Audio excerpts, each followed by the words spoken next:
C'est mon privilège ce matin de vous apporter la prédication et de continuer notre série dans le livre des Juges avec le passage de Juges chapitre 10, verset 1 à 11, verset 11, dans lequel je vous invite à tourner. Juges chapitre 10, verset 1 à 11, verset 11.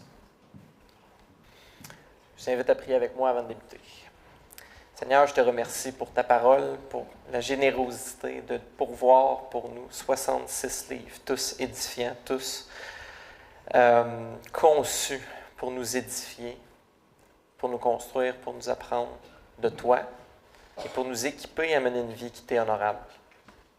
Dispose nos esprits, dispose notre intelligence, notre concentration à recevoir ta parole pour qu'elle soit transformatrice, qu'elle ait un effet spirituel et qu'elle nous construise davantage à l'image de ton Fils, pour t'offrir une vie honorable, pour t'offrir nos actions, nos pensées, nos ambitions, nos paroles, toutes honorables devant toi. Amen. Il y a un dicton qui dit « Toute bonne chose a une fin ». Que ce soit un voyage qui se passe bien, qui se termine trop vite, que ce soit un repas au restaurant avec famille et amis qui passe en un éclair, que ce soit un bon film qu'on regarde, qui nous immerge, et que là, déjà, il est terminé. Toute bonne chose a une fin. Et vous serez d'accord que cette vérité-là, elle est malheureusement vraie aussi pour plusieurs phases de notre vie. Nombre de personnes à qui je parle, qui ont eu des enfants, qui sont maintenant adultes, qui ont quitté la maison, regardent cette phase de vie-là qui est passée et me disent toute la même chose, profites-en, ça passe trop vite. Je suis quelqu'un qui fait beaucoup d'activités physiques et malheureusement, j'ai dû constater aussi dans ma vie récemment que toute bonne chose a une fin. J'ai toujours fait de l'activité physique, j'ai toujours pratiqué longtemps en fait du sport parascolaire et pas le moins violent d'entre tous. J'ai joué au football plusieurs années et jamais une seule fois je ne me suis blessé. Jamais une seule fois, jusqu'à tout récemment, je n'ai eu de contraintes physiques à faire de l'activité physique. Suffisamment que j'en faisais même tous les jours, sans problème, jusqu'à récemment. Où j'ai développé une blessure aux côtes qui a nécessité que j'aille voir le chiropraticien. Et là, dans ses recommandations, après avoir arrangé la blessure, des recommandations qu'elle me soumettait, c'était celle d'inclure dans ma semaine des journées de repos pour éviter désormais de faire de l'activité physique 7 jours par semaine. Et là, c'était la première fois que j'étais contraint physiquement. C'était une belle période de paix qui venait maintenant de tirer à sa fin. On en venait à la même conclusion, elle et moi, à 35 ans, toute bonne chose a une fin. Et là, la liberté physique que j'avais de faire l'activité physique que je voulais, quand je voulais, pour la durée que je voulais, c'était maintenant terminé. J'ai apprécié cette période de paix, mais le fait qu'elle cesse, le fait de devoir imposer à mon horaire des périodes de repos, a aussi suscité des apprentissages. Autant j'étais reconnaissant à Dieu de pouvoir tout de même utiliser mon corps pour faire de l'activité physique et tout en vivre les grands bienfaits. Eh bien, le fait de devoir limiter, le fait de devoir considérer mon corps comme quelque chose qui se détériore avec le temps, qui prend de l'âge, qui vieillit, n'a pas été sans apprentissage. Évidemment, on est mis face à nos limites et on est mis face au fait qu'on n'est pas entièrement conçu pour limiter notre satisfaction au monde présent dans lequel on vit. Les limitations physiques de notre corps anticipent un moment où toutes les douleurs physiques, toutes les maladies vont un jour être abolies dans un monde où le Christ va revenir triomphant et va nous soulager de toutes ces douleurs physiques. J'ai autant appris de cette phase de paix que de sa terminaison. Et je vous invite à voir le texte de ce matin avec cette même grande vérité, avec cet angle de vue-là très précis, où le texte de ce matin va tourner autour d'une même grande vérité, qui est la suivante. Et le plan de prédication lui va rester présent tout au long de la prédication pour nous orienter, pour nous cadrer dans nos réflexions. L'ensemble de ce qu'on va dire cadre dans une grande vérité. Dieu nous invite à apprendre des temps de paix et il nous invite aussi à apprendre des circonstances qui mettent fin à ces temps de paix. Alors que le texte de ce matin est assez long, on va le considérer en plusieurs sections qu'on va lire successivement. On va quand même le cadrer dans 4 grands points qui vont être l'essentiel que je vais vous dire ce matin. Les versets 1 à 5, un temps de paix qui prend fin. Les versets 6 à 9 ont comme sujet l'erreur fondamentale qui met fin à la paix, celle d'oublier Dieu. Les versets 10 à 16 nous parlent de la conduite par laquelle on retrouve la paix, la repentance.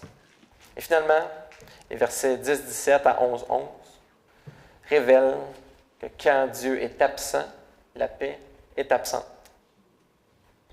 Premier point ce matin, un temps de paix qui prend fin. Les versets 1 à 5 qu'on va lire ensemble. Après Abimelech, Tola, fils de Pua et petit-fils de Dodo, membre de la tribu d'Isachar, se leva pour délivrer Israël. Il habitait à Shamir dans la région montagneuse d'Éphraïm. Il fut juge en Israël pendant 23 ans et il mourut et fut enterré à Shamir. Après lui se leva Jaïr, le Galaadite, qui fut juge en Israël pendant 22 ans. Il avait 30 fils, qui montaient sur 30 ânons et qui possédaient 30 villes, appelées aujourd'hui encore les bourgs de Jaïr et situées dans le pays de Galaad. Puis Jaïr mourut et fut enterré à Camon. Je vais vous confier quelque chose. Quand j'ai débuté ma préparation de prédication plutôt, je débute toujours par la lecture successive du texte. Plusieurs fois, plusieurs jours pour en comprendre le contenu général, pour en comprendre la structure, pour comprendre comment il s'imbrique le texte dans les chapitres d'avant et dans les chapitres d'après. Et là, à la lecture de ces 5 versets-là, je me suis creusé la tête longtemps à savoir qu'est-ce que j'allais bien vous dire de pertinent et de pastoral là-dessus. Mais, à ma plus grande surprise, j'ai été le premier à voir que dans les détails, il y a énormément de contenu riche et édifiant, alors que Dieu nous présente un contexte de paix. Déjà, il met en lumière qu'est-ce qu'un juge. Et à plusieurs reprises, on pourrait, et je suis sûr que si je fais le tour ici, on pourrait avoir une définition, une illustration mentale différente de ce qu'est un juge. La plupart du temps, pas tous des êtres fonctionnels spirituellement. La plupart du temps, beaucoup plus des êtres ambigus et des êtres dysfonctionnels spirituellement. Eh bien, un juge, c'est un gouverneur qui fonctionnait comme un dirigeant local, qui administrait la justice et qui assurait la défense du peuple d'Israël face à des menaces externes. Et durant ce passage, on a donc 2 juges qui nous sont présentés et chacun est présenté dans un climat de paix qui a duré 45 ans, tout de même. Ce qui fait que, contrairement à ce qu'on pourrait croire par défaut du livre des juges, il y a eu plusieurs courtes périodes de paix dans lesquelles un climat d'absence de guerre et un climat d'une certaine prospérité avait lieu. Et portons maintenant attention à chacun de ces juges-là pour voir comment, dans les détails du texte, on est capable de voir des éléments importants qui, je vous suggère, s'appliquent même à aujourd'hui. Les versets 1 et suivants portent sur le premier des 2 juges, Tola. Tola, fils de Pua, petit-fils de Dodo, membre de la tribu d'Isachar, se leva pour délivrer Israël. Il habitait à Shamir, dans la région montagneuse d'Éphraïm. Il fut juge en Israël pendant 23 ans, et il mourut et fut enterré à Shamir. Tola, donc, nous présente un récit de vie linéaire, sans conflit, sans tragédie ni drame chaotique, contrairement à ce qui est typique de la vie de plusieurs autres juges. On y voit des éléments de stabilité, d'ordre, de paix. On voit un règne clair qui débute par la délivrance d'Israël, qui porte une certaine longévité, 23 ans, et qui se termine. Le juge suivant, Jaïr, après lui se leva Jaïr, le Galaadite, qui fut juge en Israël pendant 22 ans. Il avait 30 fils, qui montaient sur 30 ânons, et qui possédaient 30 villes, appelées aujourd'hui encore bourgs de Jaïr, situées dans le pays de Galaad. Puis Jaïr mourut et fut enterré à Camon. Encore là, 22 ans de règne, pour un total de 45, avec le juge précédent. Il a 30 fils, qui chacun ont un ânon, qui chacun gouverne une ville, et les étapes de son règne sont encore une fois très claires et très linéaires, en l'absence de cassures chaotiques ou dramatiques. Il règne, Il connaît une prospérité matérielle, une prospérité de gouvernance, une longévité, et il décède. Et il laisse après lui un héritage suffisamment mémorable pour qu'on nomme une région en son honneur. D'abord, pour chacun de ces juges, on voit la longévité d'un règne stable. On voit une prospérité familiale par 30 fils. On voit une prospérité matérielle par le fait que chacun possédait un anon, ce qui était chose rare à l'époque. Pourquoi? Parce qu'on parle ici, c'est un terme technique qui définit un âne de transport. Imaginez-vous 30 fils qui ont chacun une voiture de transport particulièrement utile. Et à l'époque, on ne paye pas par crédit, mais on paye comptant. Donc, on a 30 fils qui chacun ont une belle voiture fonctionnelle, utile, qu'ils ont payé argent comptant. Qui chacun ont un emploi respectable puisqu'ils gouvernent chacun sur une ville. Déjà, on apprend de ce juge-là. Il a décentralisé son pouvoir plutôt que de s'accaparer l'autorité. Chacun des fils se voit confier une région, une ville. Chacun est prospère. L'ensemble de ces informations donne au texte une couleur de paix, de prospérité et de sécurité, alors que le dirigeant principal de cette région offre au peuple, dans sa localité, une région bien organisée, des ressources et une équipe disponible pour assurer la paix et la sécurité à la région. Tout qu'un contraste face à ce qu'on pourrait s'attendre du livre des juges de façon générale, soit de la violence, un chaos moral, des ambiguïtés avec lesquelles on a de la misère à réconcilier souvent l'intervention de Dieu. Et c'est précisément un de ces contrastes que je veux mettre en lumière ici. Ce texte, déjà, devrait subtilement nous aider à voir que Dieu met en lumière la grande valeur qu'il accorde à la longévité et à la constance de la fidélité d'un règne qui a du bon et qui offre du bon autour de lui. Évidemment, comme c'est le cas dans le livre des juges de façon générale, quand Dieu procure la paix, c'est une intervention directe de lui dans une région. Quand Dieu veut susciter une intervention de troupes militaires externes d'autres peuples pour engendrer une certaine forme de réforme, une certaine forme de jugement de son peuple, jamais dans le livre des juges, Dieu ne se gêne pour le faire. Et là, on a cette période de 45 ans où non seulement Dieu ne le fait pas, mais où on a deux règnes de prospérité et de paix qui nous sont montrés. Et je vous suggère que Dieu en est évidemment l'initiateur direct. À plusieurs égards, les valeurs de constance, de longévité et de stabilité nous sont montrées dans ces 5 petits versets-là. Et je vous encourage à voir avec moi comment ces valeurs-là, elles sont importantes non seulement à l'époque, mais également pour nous aujourd'hui.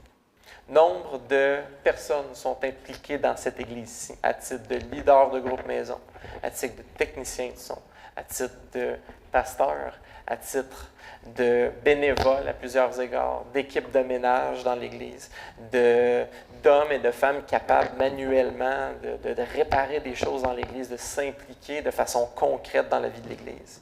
Et plusieurs le font avec longévité, avec constance, depuis au moins 10 ans. C'est cette approche au service, cette posture-là devant Dieu a une grande valeur. Dieu ne fait pas toujours dans les feux d'artifice. Et Dieu ne fait pas toujours avec des leaders mobilisateurs, des leaders qui sont capables de parler à des grandes foules, des gens qui sont capables de mobiliser, qui ont un impact significatif. Dieu fonctionne aussi avec un paquet de gens ordinaires qui sont capables, dans la vie de tous les jours, d'offrir à Dieu une implication qui a sa valeur par la constance, par la longévité et par le sérieux qu'on y accorde à long terme. Ce passage va être suivi on le verra un peu plus loin à partir du verset 6, d'une rupture, de la réintroduction d'une autre phase de chaos spirituel dans la vie du peuple d'Israël, qui est conduite encore une fois par l'idolâtrie. Et donc, ce climat de paix prend fin. Et là, encore une fois, on a une belle leçon à apprendre. Alors qu'on a des juges humains qui ont su, durant une période déterminée, concise dans le temps, pour une portion du peuple d'Israël, offrir un climat de longévité, de prospérité, de constance et de paix. Ce passage-là fait écho à un juge beaucoup plus grand qui nous offre, lui, beaucoup plus.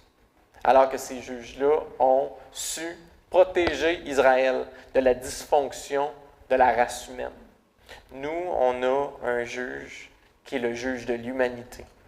Ce grand juge qui un jour va revenir pour nous offrir non pas une paix temporaire, mais une paix permanente, qui ne nous protégera pas de la dysfonction et du chaos humain, mais qui va un jour l'abolir.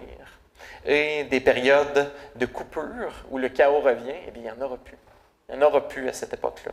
Et le côté temporaire de ces deux juges-là, aussi bon leur règne a été, devrait rendre écho au fait qu'un jour, on va assister, on va vivre sous une gouverne où un juge va établir son règne positif de façon permanente et pour toujours. Et ça, c'est Jésus-Christ. Ce texte, particulièrement avec ses valeurs de longévité et de constance, devrait aussi faire écho de la persévérance dont on a besoin pour arriver à offrir à Dieu un engagement qui est constant et qui s'étend sur le long terme. Deuxième point qu'on a, l'erreur fondamentale qui met fin à la paix, celle d'oublier Dieu. Le texte va comme suit. Les Israélites firent encore ce qui déplaît à l'Éternel. On revient donc dans ce cycle-là du départ. Ils servirent les Baals, les Astartés, les dieux de Syrie, Sidon, Moab, les Ammonites et les Philistins. Ils abandonnèrent l'Éternel et ne le servirent plus. La colère de l'Éternel s'enflamma contre Israël et il les vendit aux Philistins et aux Ammonites. Ils opprimèrent et écrasèrent les Israélites cette année-là. Ils opprimèrent pendant 18 ans tous les Israélites qui étaient installés de l'autre côté du Jourdain, dans le pays des Amoréens, en Galade. Les Ammonites passèrent le Jourdain pour combattre aussi contre Juda, contre Benjamin et contre la communauté d'Éphraïm. Israël fut dans une grande détresse. Déjà, le terme qui est utilisé pour désigner les divinités étrangères du Proche-Orient ancien, c'est un terme qui est très général. Les Baals, les Astartés, c'est aussi bien dire les grandes divinités de fertilité, peu importe à quelle nation on s'adresse exactement. Le terme est général, il pourrait donc désigner à peu près n'importe quelle idole de l'époque. Et c'est pas sans dire donc Israël n'a pas été très sélectif dans son choix en se détournant de Dieu. À peu près tout faisait. Et la réaction de Dieu, elle est claire. Brutale, confrontante pour nous, mais certainement claire. La colère de l'Éternel s'enflamma contre Israël et il les vendit. Et ce passage-là, évidemment, dans sa grande vérité, est repris dans d'autres passages bibliques et c'est une vérité avec laquelle il n'est pas toujours évident de vivre à premier égard, qui est celle de dire que Dieu se permet à certains moments, de prendre des gens qui s'opposent à lui et de les livrer à eux-mêmes.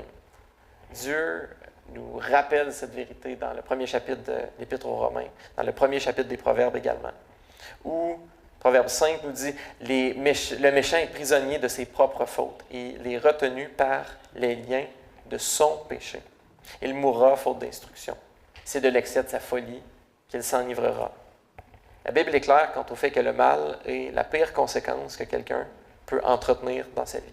Un péché entretenu, le mal qui est toléré dans sa vie, est en soi et deviendra en soi la pire des conséquences pour quelqu'un, de par les dommages spirituels, physiques, psychologiques, moraux qu'il va faire pour la personne et autour de cette personne. On va prendre des grands exemples évidents comme l'alcoolisme, où une personne s'endommage à tout point de vue par l'alcoolisme et endommage autour d'elle un grand nombre de personnes. Toutes sortes de dépendances, toutes sortes de mal, on pourrait penser au mensonge, au commérage, à la paresse. Tous ces péchés sont les pires ennemis du monde pour nous-mêmes et pour ceux qui nous entourent, alors qu'ils ne font qu'endommager. Israël fut conséquemment à sa posture face à Dieu dans une grande détresse. Et l'Éternel les laisse donc à leur folie, ce qui engendre inévitablement des répercussions qui sont négatives. Et à la lecture de ce passage, de cet élément-là de notre texte, je ne peux pas m'empêcher de tisser des parallèles avec une parabole de Jésus-Christ que j'ai lue récemment dans Luc, chapitre 12, verset 47, où Jésus prend le temps de mettre en lumière ce passage. Le serviteur qui a connu la volonté de son maître, mais qui n'a rien préparé ni fait pour s'y conformer, sera battu d'un grand nombre de coups. À ce moment-là, le peuple d'Israël connaissait très bien la volonté du maître. Eux n'ont rien fait pour s'y conformer. Et connaître la volonté du maître sans faire quoi que ce soit pour s'y conformer.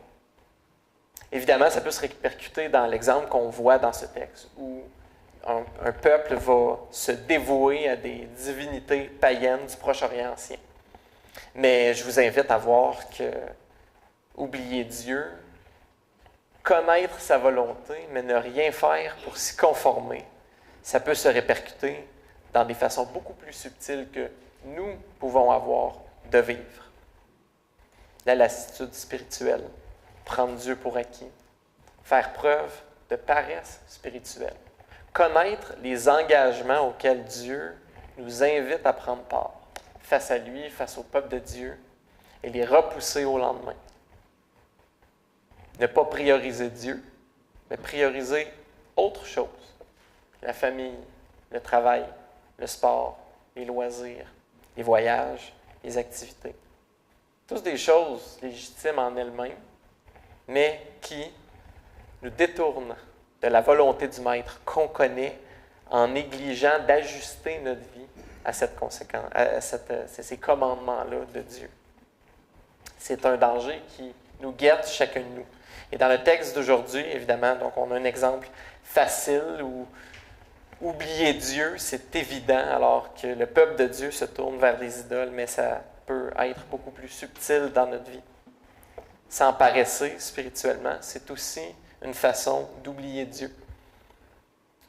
On vit dans un contexte où, Québécois que nous sommes, la province du Québec est un peuple en soi qui a oublié Dieu. Il serait facile même, je vous invite à le voir avec moi, qu'on pourrait vivre quotidiennement dans un Québec qui a oublié Dieu et en contraste, trouver qu'on a une marche spirituellement tout à fait respectueuse, alors qu'en contraste avec le reste des gens du Québec qui ont complètement oublié Dieu, le contraste est positif. Dieu nous appelle à un appel beaucoup plus grand. Le texte va faire place à la repentance, la conduite par laquelle on retrouve la paix, la repentance. Les versets 10 et suivants nous disent « Les Israélites crièrent à l'Éternel en disant « Nous avons péché contre toi, car nous avons abandonné notre Dieu et nous avons servi les Baals. » L'Éternel dit aux Israélites « Ne vous ai-je pas délivré des Égyptiens, des Amoréens, des Ammonites et des Philistins? Lorsque les Sidoniens, les Amalécites, les Maonites vous ont opprimés et que vous avez crié à moi, ne vous ai-je pas délivré de leurs mains? Mais vous m'avez abandonné et vous avez servi d'autres dieux. C'est pourquoi je ne vous délivrerai plus. Allez crier vers les dieux que vous avez choisis, qu'ils vous délivrent dans votre temps de détresse. » Alors Dieu sort sa liste. Pas la première fois qu'il les délivre. Là, on est rendu à quel essai exactement? Au 14e, au 15e, au 16e, où le cycle se répète. Et malheureusement, on va voir que le cycle va se répéter bien après. Mais Dieu ne mâche pas ses mots et pas sans confronter son peuple. On a donc un dialogue entre Dieu et son peuple. Et le peuple n'est pas, malheureusement, démonstratif d'autre chose ici que de mots de regret face à Dieu. Aucun signe de repentance. En effet, Dieu ne manque pas de voir l'approche utilitaire et manipulative de son peuple, en lui demandant de l'aide pour arrêter de souffrir, en prononçant du regret, mais pas de la repentance. Alors que Dieu a autrefois composé avec cette mauvaise approche, à ce moment, c'est fini. Dieu ne manque d'ailleurs pas d'ironie en invitant son peuple à trouver de l'aide auprès de ces dieux qui se sont récemment choisis, ces belles idoles de bois-là, non vivantes, qui ne peuvent absolument rien pour les aider. Qu'il vous délivre dans votre temps de détresse. Et c'est là symptomatique de n'importe quel péché, n'importe quelle idole que quelqu'un garde dans sa vie. Au moment où tu en as réellement besoin, ces idoles-là vont t'abandonner. Ils ne rendront jamais la promesse qu'ils lancent devant toi. Jamais. Il y a là un danger qui nous guette tout autant qu'Israël dans sa posture.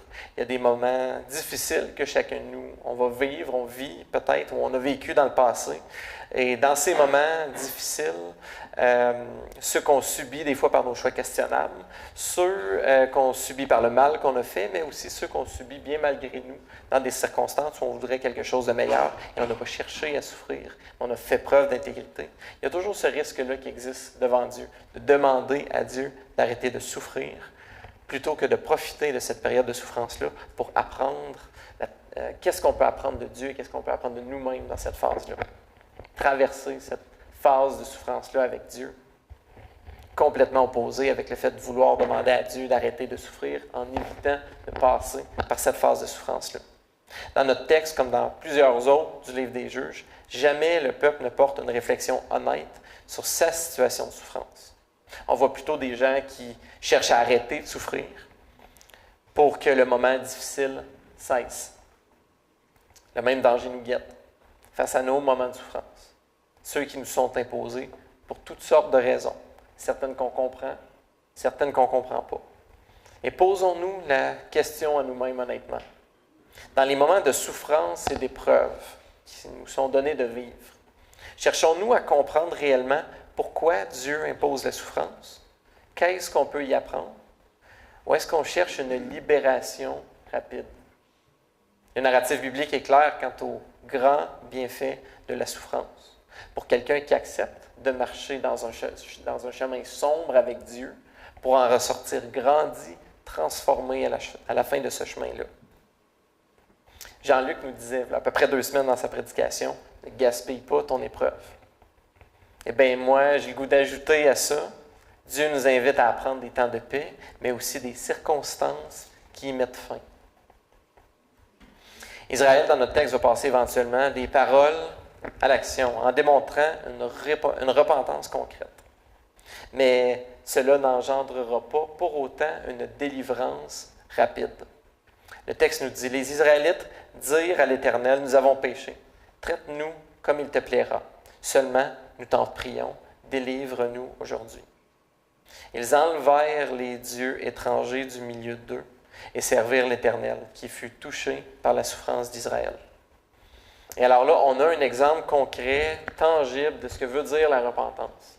Les termes, l'illustration qui est régulièrement utilisée dans la Bible pour définir la repentance est un changement de voie, un changement de chemin, où on est dans un chemin qui engendre la désapprobation de Dieu, et on change de chemin, on change de façon de vivre, et on redéfinit nos actions pour concrétiser des actions qui, elles, honorent Dieu. C'est très concret. Et c'est ce que fait Israël dans le texte. Plutôt que de prononcer des paroles de regret, ils enlèvent maintenant les dieux étrangers du milieu d'eux et recommencent à servir l'Éternel.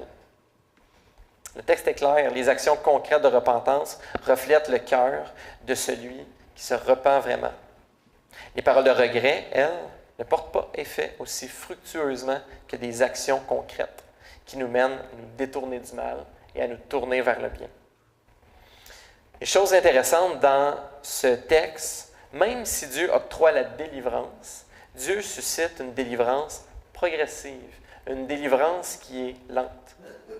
Dieu s'attend tout de même de son peuple à un dévouement sérieux et total, même si cette phase d'oppression-là qu'il permet pour son peuple va continuer un certain temps jusqu'à une délivrance.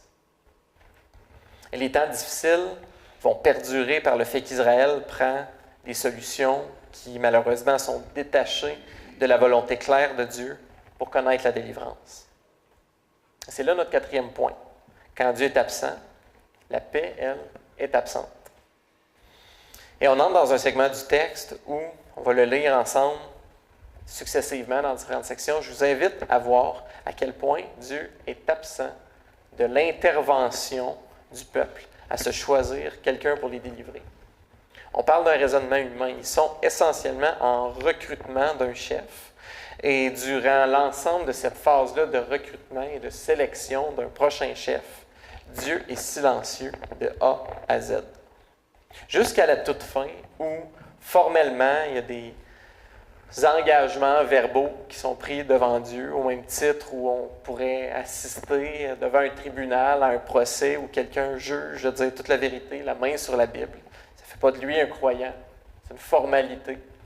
Eh bien, de la même façon, ou dans plusieurs municipalités, jusqu'à dans les dernières années, il y avait une espèce de prière qui était faite pour demander le soutien de Dieu dans l'intervention du conseil. Ça s'est même fait dans certaines municipalités au Saguenay jusqu'à venir, parce que dans les récentes années, ça ne fait pas de tous ces gens-là des croyants.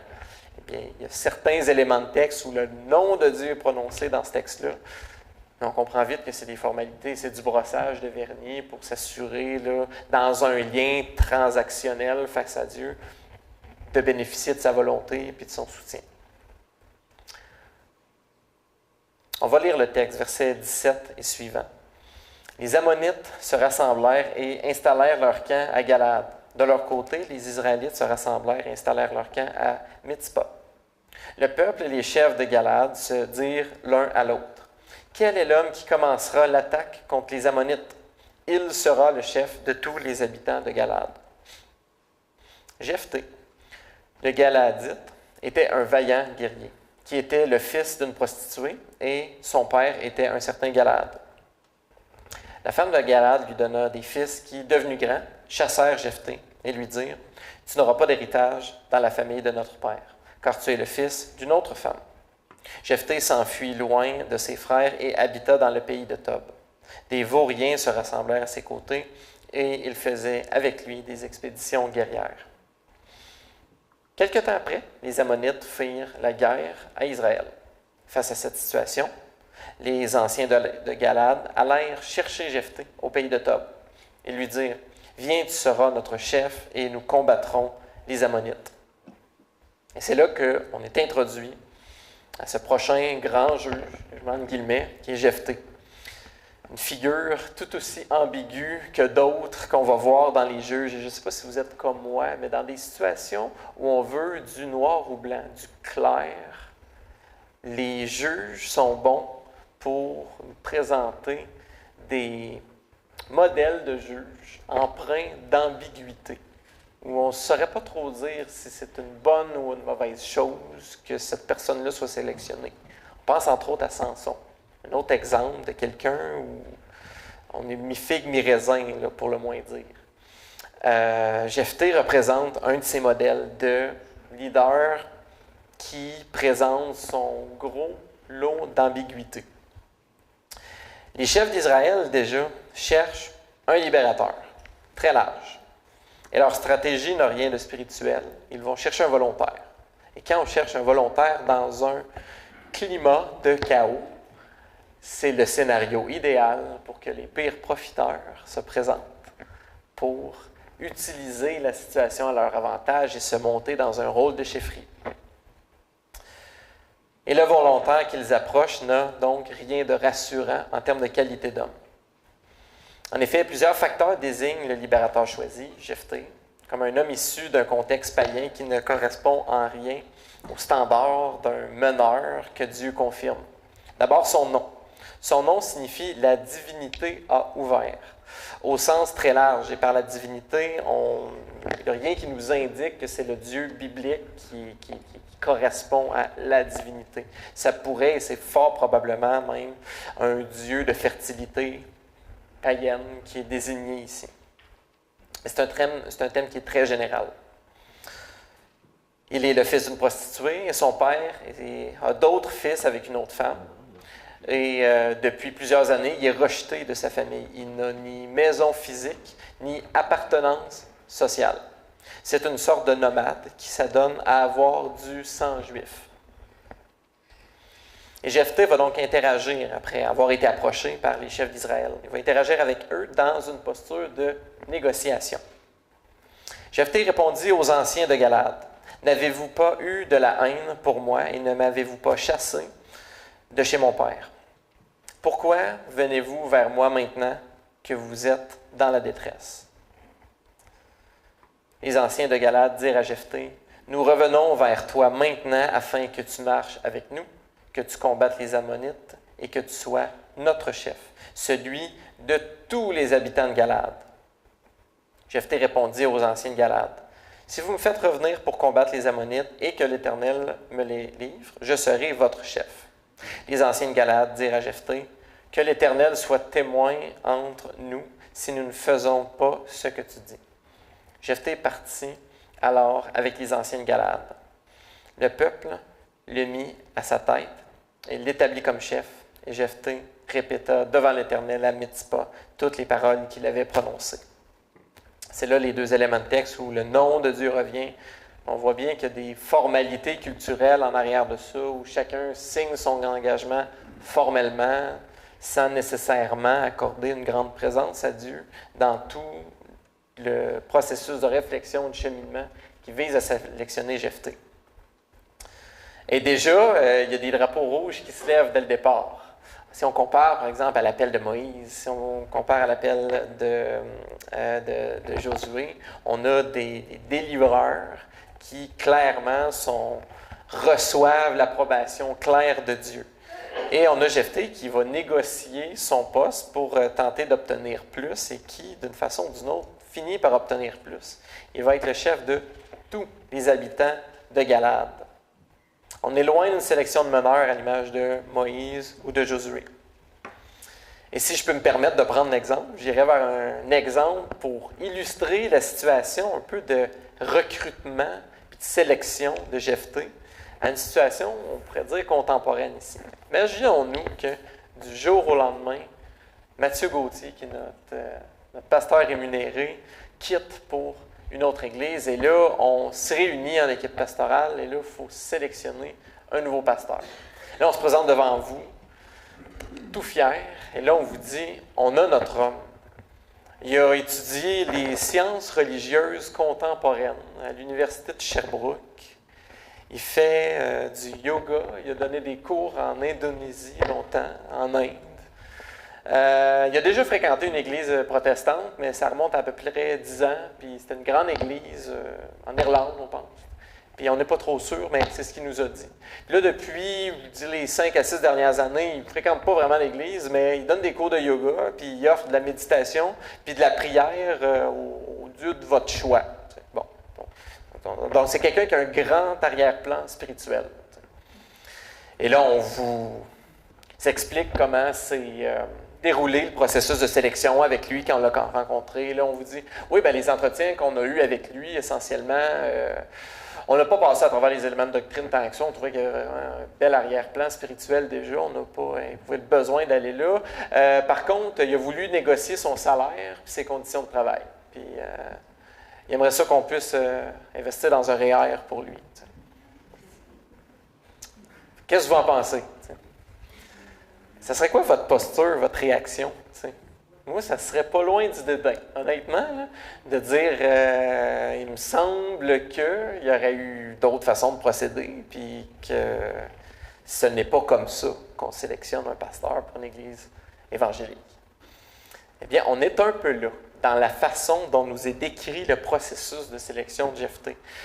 Des repères très larges, quelqu'un de volontaire pour combattre va faire. Fait que, autant prendre quelqu'un de courageux. Hein? Puis, qui exactement? Ce serait le fun que ça donne à être quelqu'un qui a du sang juif. Il y en a-tu? On pense en partie. En tout cas, on connaît son père. T'sais. Puis, ça fait que ça serait ça. T'sais.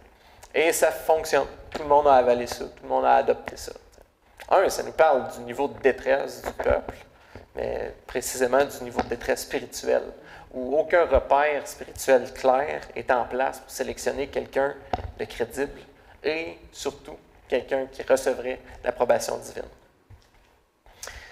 Évidemment, on va devoir arrêter notre segment de texte-là, parce que la vie de Jephthé va faire l'objet des prochaines prédications. Et je n'avais que la section introductive de sa personne et de ton introduction à titre de juge. Mais tout de même, j'aimerais donc conclure en répétant nos 4 grands points. Un temps de paix qui prend fin et les valeurs subtiles que Dieu nous communique, de constance, de longévité, de fidélité à travers ce règne de paix-là. On a vu que l'erreur fondamentale qui met fin à la paix, ultimement, c'est celle d'oublier Dieu. On a vu que la conduite par laquelle on retrouve la paix, qui est la repentance, et finalement, on voit de façon introductive, dans tout ce processus de sélection d'un nouveau juge, Dieu est absent. Et on peut suggérer la suite des choses. Quand Dieu est absent, la paix est absente. Évidemment, la repentance du peuple d'Israël dans ce texte-là n'est pas garante d'une délivrance rapide. Et Dieu ne nous doit pas non plus une délivrance rapide.